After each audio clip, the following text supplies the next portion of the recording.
स्वागत है आप सभी का मिलर टाइम्स में। मैं हूं आपके साथ शान अस्कर। अभी मैं मौजूद हूं प्रेस क्लब ऑफ इंडिया में। हमारे साथ मौजूद है पूनम कौशिक मैम। जिस तरह से कर्नाटक हाई कोर्ट का वर्डिक्ट आया है कि जो मुस्लिम महिलाएं वो हिजाब पहनकर स्कूल कॉलेज नहीं जा सकती, उसको आप किस तरह से देखते हैं? देखिए, हम इसको इस रूप में देखते हैं प्रगतिशील महिला संगठन की ओर से कि पहले कर्नाटक सरकार एक आदेश पास करती है और उसके बाद उस आदेश को जो हमारा हाई कोर्ट है वो अपहेल्ड करता है, न्यायपालिका अपहेल्ड करती है। और इस आदेश के पीछे जो सरकार की मंशा थी वो ये थी कि महिलाओं के शिक्षा के अधिकार पर हमला किया जाए। एक और मिसाइल उन्होंने महिलाओं के शिक्षा के अधिकार पर ये दागी है इस तरह का आदेश ला करके।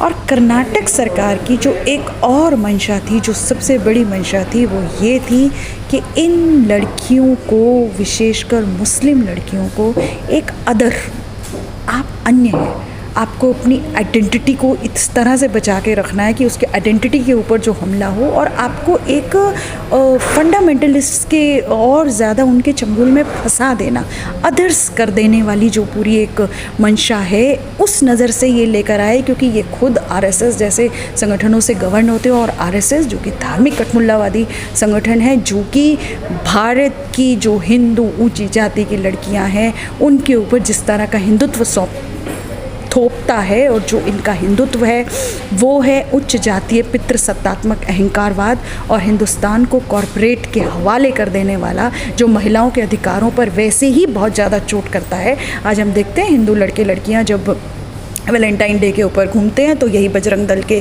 और वीएचपी के लोग उनके ऊपर हमला करते हैं। ये लड़के लड़कियां जब अपनी पसंद से शादी करते हैं तो उनकी ऑनर किलिंग कर दी जाती है।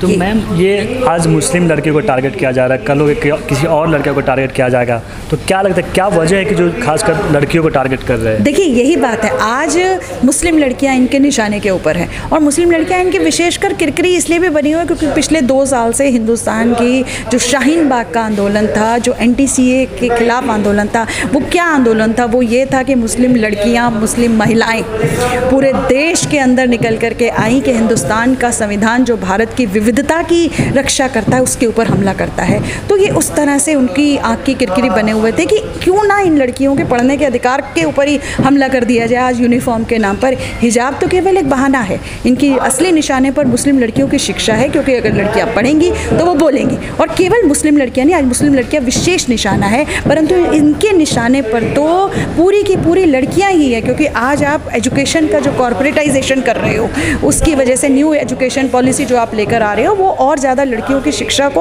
और ज़्यादा सीमित करेगी, और मुस्लिम लड़कियों की शिक्षा को विशेषकर और सीमित करेगी। क्योंकि जो पहले से ही कमज़ोर है उसके ऊपर आप जिस तरह से स्टेट के जो सपोर्ट्स आप ख़त्म कर दोगे तो लड़कियों की शिक्षा के ऊपर और ज़्यादा बुरा असर पड़ेगा। और सबसे महत्वपूर्ण बात है कि लड़कियों के चयन करने के अधिकार पर, वो चाहे हिंदू लड़की है चाहे मुस्लिम लड़की है, आप नहीं चाहते हैं कि लड़कियां चूज़ करें, लड़कियां तय करें। और आप जो है हिजाब पहनना ना पहनना लड़कियों की मर्जी है। आप कौन होते हैं ये तय करने वाले कि अगर आपने हिजाब पहना तो आप स्कूल में शिक्षा ग्रहण करने नहीं जाओगे? तो ये जो पूरी एक मंशा है, आप जो ये पूरा का पूरा देश के अंदर इस तरह का एक माहौल और इस तरह के डिवीज़न आप खड़ी करना चाहते हैं, आप बेसिकली हिंदुस्तान की जनता की, हिंदुस्तान के महिलाओं की संघर्षकारी एकता, उन तमाम मुद्दों के ऊपर, आज शिक्षा का मुद्दा, रोज़गार का मुद्दा, आर्थिक स्वतंत्रता का मुद्दा, वो हिंदू मुस्लिम लड़कियों के एक जैसे मुद्दे हैं।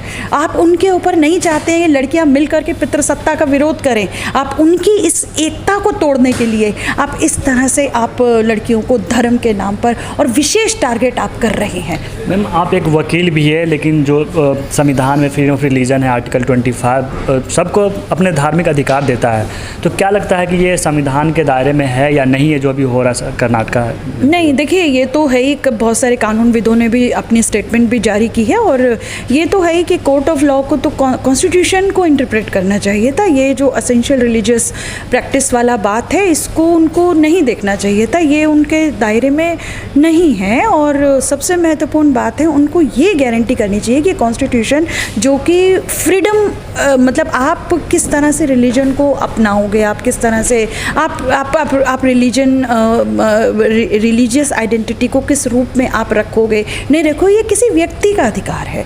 आप उसके ऊपर इस तरह से हमला करके, और सबसे महत्वपूर्ण बात यह है कि आप अपनी रिलीजियस आइडेंटिटी रखते हुए भी आपको शिक्षा, रोज़गार, आपको जो एक नागरिक होने के आपके अधिकार है, आपको वंचित नहीं किया जा सकता है। तो ये जो किया गया है, हम समझते हैं कि इसको आदरणीय सुप्रीम कोर्ट भी देखेगा, इसको ठीक भी किया जाएगा। और सबसे महत्वपूर्ण बात यही है कि सभी धर्मों संप्रदायों की महिलाओं को निकल के आना पड़ेगा, क्योंकि ये अंततः राइट टू महिलाओं के चयन करने के अधिकार पर और महिलाओं की शिक्षा के अधिकार पर हमला है। मैम, आपसे आखिरी सवाल कि जिस तरह से अभी 5 राज्यों में चुनाव हुए, वहाँ पे विकास कोई मुद्दा नहीं रहा, सिर्फ धार्मिक मामलों को लेकर ही चुनाव लड़ा गया, तो क्या लगता है आने वाले समय में क्या धार्मिक मुद्दे ही होंगे या इस देश में सिर्फ हिंदू मुसलमान ही चलता रहेगा?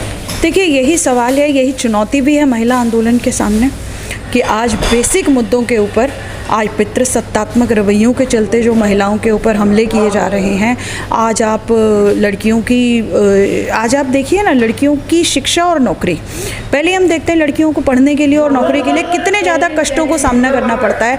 और अब जब न्यू एजुकेशन पॉलिसी आ जाएगी, जब 4 लेबर कोड्स आ जाएंगे, जिसका मतलब होगा कि आपकी नौकरी ठेके पर होगी, फिक्स टर्म एम्प्लॉयमेंट होगा, आपकी नौकरी की कोई सुरक्षा नहीं होगी, तो ऐसे में तो लड़कियों को तो और ज़्यादा मुश्किल का सामना करना पड़ेगा, और ज़्यादा उनको घर से निकलने के लिए, पढ़ने के लिए और ज़्यादा कष्टों से गुजरना पड़ेगा, क्योंकि जब स्टेट अपनी सारी जिम्मेदारियों से ही पीछा छुड़ाने की जो चेष्टा कर रहा है, एब्डिकेट करेगा अपने रिस्पॉन्सिबिलिटीज से, तो ऐसे समय में ये बहुत ज़्यादा ज़रूरी है कि तमाम जनता को, महिलाओं को निकल के आना पड़ेगा, क्योंकि हम समझते हैं सरकारों को और जो स्टेट के अंग हैं उनको आप केवल अपने व्यापक एकताबद्ध जुझारू आंदोलन, जैसा कि भारत के अंदर कृषि आंदोलन ने दिखाया, अभी किसान आंदोलन ने यही दिखाया है कि आप एक्स्ट्रा पार्लियामेंटेरियन तरीके से लाखों की संख्या में जब आप सड़कों पर हैं, वही तरीका है अपनी एकताबद्ध संघर्ष से वास्तविक जो हमारे मुद्दे हैं उनको सामने लाने का।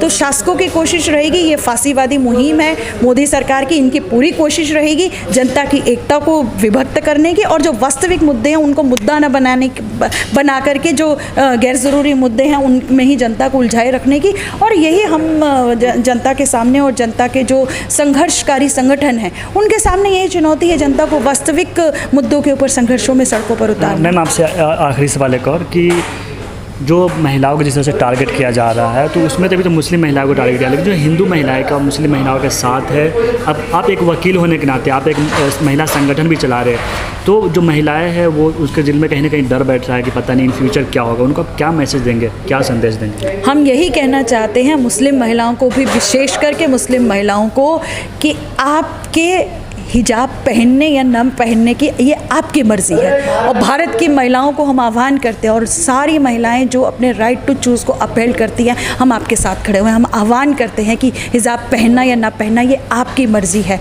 आप किसी राज्य के किसी अंग को ये अधिकार नहीं है कि वो आपके इस अधिकार के ऊपर चोट करते हुए आपको शिक्षा के अधिकार से वंचित करे। और हम समझते हैं बहुत जल्दी भारत की सभी औरतें मिल करके ये जो हमारे राइट टू चूज़ के ऊपर हमला है, महिलाओं के ऊपर जो ये हमला, इसके खिलाफ अपनी आवाज़ को निश्चित तौर पर बुलंद करेंगी, शहरों के अंदर भी बुलंद करेंगी। वो जुलूस निकालेंगे कि मेरी मर्ज़ी है, मुझे क्या पहनना है और क्या नहीं पहनना, और मुझे कैसे जीना है, आप कोई नहीं होते बताने वाले। बहुत शुक्रिया मैम। तो ये थी पूनम कौशिक, जिन्होंने कहा कि आज मुस्लिम महिलाओं को टारगेट किया जाए, कल होकर अन्य महिलाओं को भी टारगेट किया जाएगा। दोस्तों, आप भी क्या सोचते हैं इनकी बातों से, अपनी राय कमेंट बॉक्स में ज़रूर रखें।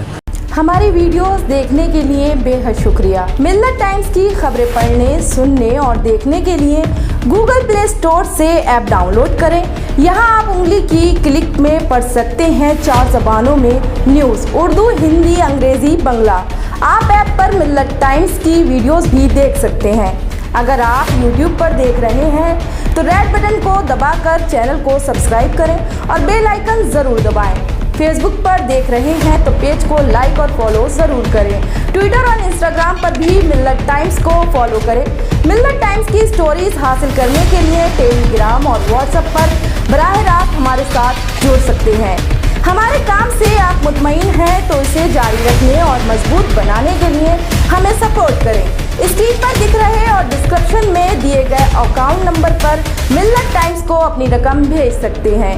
अगर आपके इलाके का कोई मामला है, आपकी मसाइल को मीडिया में जगह नहीं दी जा रही है, तो हमें ईमेल करें या व्हाट्सएप पर मैसेज करें। हम उठाएंगे आपकी आवाज़। मिल्लत टाइम्स मतलब मजलूमों की आवाज़, नफरत के खिलाफ जंग, फर्जी खबरों से निजात। www.millattimes.com